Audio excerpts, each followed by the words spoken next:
Breaking చూద్దాం. YCP నాయకుల media points ఏంటి అంటే, డాక్టర్ వైఎస్ఆర్ విగ్రహం విధ్వంసం జంబులయ్య కేసులో తెర వెనుక అసలు కుట్రదారులు ఎవరు? వైసీపీ అని చెబితే నీ భార్య ఉద్యోగం తీయం, నీకు స్టేషన్ బెయిల్ ఇస్తాం, లేకుంటే నీ ఉద్యోగం పోతుంది, నిన్ను కేసులు విరికించి రిమాండ్కు పంపుతాము అని జంబులయ్య దంపతులకు పోలీసుల బెదిరింపులు, పోలీసుల ఒత్తిళ్లకు తలొగ్గి వైసీపీ అని చెప్పారు. స్టేషన్ బెయిల్ కూడా ఇచ్చారని క్షేత్రస్థాయిలో వినిపిస్తున్న సత్యం. జంబులయ్యను అతని భార్యను తీవ్రంగా పోలీసులు బెదిరించినట్లు ఆరోపణలు వినిపిస్తున్నాయి. టీడీపీ నాయకుల సమక్షంలో భయపెట్టి బెదిరించి బలవంతంగా వీడియోలు తీయించారని చర్చ జోరందుకుంది. ప్రజలను నమ్మించేందుకు ఈ డ్రామా ఆడారనే విమర్శలు వెల్లువెత్తుతున్నాయి. కొందరు టీడీపీ నాయకులు దివంగత వైఎస్ రాజశేఖర రెడ్డి విగ్రహం విధ్వంసం చేసిన తరువాత జంబులయ్య ఫోన్ కాల్ డేటా ఎందుకు బయట పెట్టడం లేదు? ఘటన జరిగిన వెంటనే జంబులయ్య ఫోన్లో ఎవరితో మాట్లాడాడు? ఆ కాల్ లిఫ్ట్ తీస్తే అసలు సూత్రధారులు ఎవరో బయటపడడం ఖాయం. మరి జంబులయ్య కాల్ డేటాను పోలీసులు సీజ్ చేశారా? నిష్పక్షపాతంగా విచారణ జరుపుతారా, లేదా అధికార పార్టీ చెప్పిన స్క్రిప్ట్ని ఫాలో అవుతారా అనేది చూడాలి. ఒక్క పని గతంలో మా మీద మెడికల్ కాలేజ్ మేము కడితే మెడికల్ కాలేజ్ ముందు స్పీడ్ బ్రేకర్ కట్టలేదు అని చెప్పినారు. స్పీడ్ బ్రేకర్ అన్న కట్టినారా అని అడుగుతాం. ఉర్దూ కాలేజీలు మేము ఆల్రెడీ పూర్తిగా నిర్మించిన కాలేజీలు ఉండే, దాన్ని కనీసం ఓపెన్ చేసినారా అని అడుగుతాం. టీటీడీ కళ్యాణ్ పూర్తిగా రెడీ అయ్యేసి ఓపెన్ చేయడానికి రెడీగా ఉండే, దాన్నన్నా ఓపెన్ చేసినారా 2 సంవత్సరాలు అడుగుతాం. బ్రిడ్జ్ని చివరి దశకు తీసుకొచ్చేసి దాన్ని పూర్తి చేసే భాగంలో ఇంకొక నెల 2 నెలలు ఉంటే బ్రిడ్జ్ పూర్తి అయ్యేది.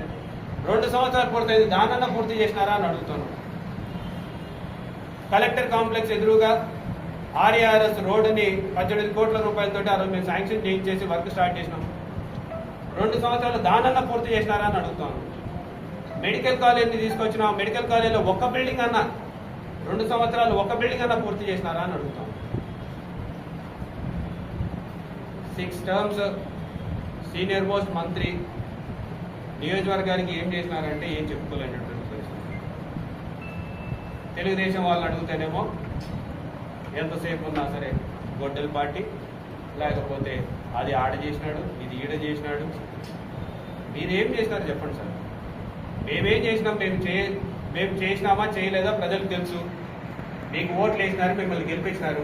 మీరేం చేస్తారు? ఎంతసేపు ఉన్నా మా మీద పడేదానికంటే మీరు ప్రజలకి ఏం చెప్పినారు, ఏం చేసినారు, ఏం చేయబోతున్నారు, ఇది మాట్లాడమని చెప్పేసి మేము కోరుతున్నాం. అది తప్పితే మిగతావన్నీ చెప్తూ ఉంటారు.